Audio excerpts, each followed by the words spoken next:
ஸ்ரீ குருப்யோ நம ஹரி ஓம்.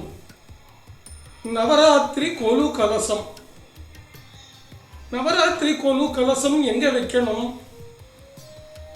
3 படி, 5 படி, 7 படி, அடுத்தது 11 படி.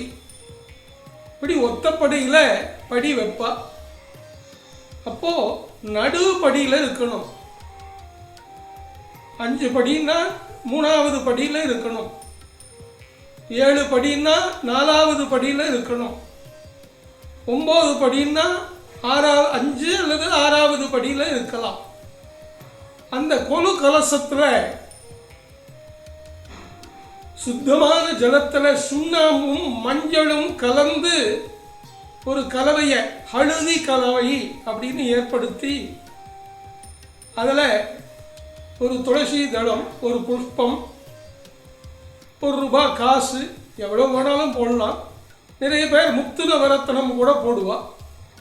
வாய் சின்னதாக இருக்கிற கலசம், அதில் மாந்தளை கிடைக்கலன்னா வெத்தலை, மாவிலையை வச்சு கலசத்தில் தேங்காய்க்கு பதிலாக மாதுளம்பழம் வைக்கணும். நவராத்திரி கொலுசு கலசத்துக்கு மாதுளம்பழம் வைக்கிறது தான் சம்பிரதாயம். தேங்காய் வச்சா தப்பில்லை. அந்த கலசத்துக்கு சுண்ணாம்பால 3 கோடு தடவி மஞ்சள், குங்குமம், சந்தனம், புஷ்பம் எல்லாம் அலங்காரம் பண்ணணும். முகம் வைக்கிற சம்பிரதாயம் இல்லை.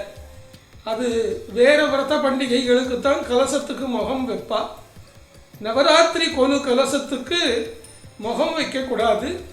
சிறிய வாய் உள்ள நல்ல ஒரு கும்ப கலசம், அதில் தண்ணீர், மஞ்சள், சுண்ணாம்பு, சந்தனம், குங்குமம் சேர்ந்த கலவை தண்ணீர், முத்து நவரத்னம், காசு எல்லாம் போட்டு மாந்தளையை வச்சு மேலே வைக்கணும்.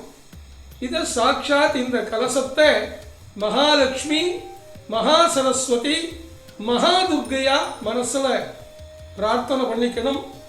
அவளுக்குள்ள சர்வேந்திரியாமியான சர்வேஸ்வரன் வாசம் பண்ணுறார் அப்படிங்கிறத மனசில் தியானம் சென்று நவராத்திரி பூஜை செய்ய வேணும். நமஸ்கார்.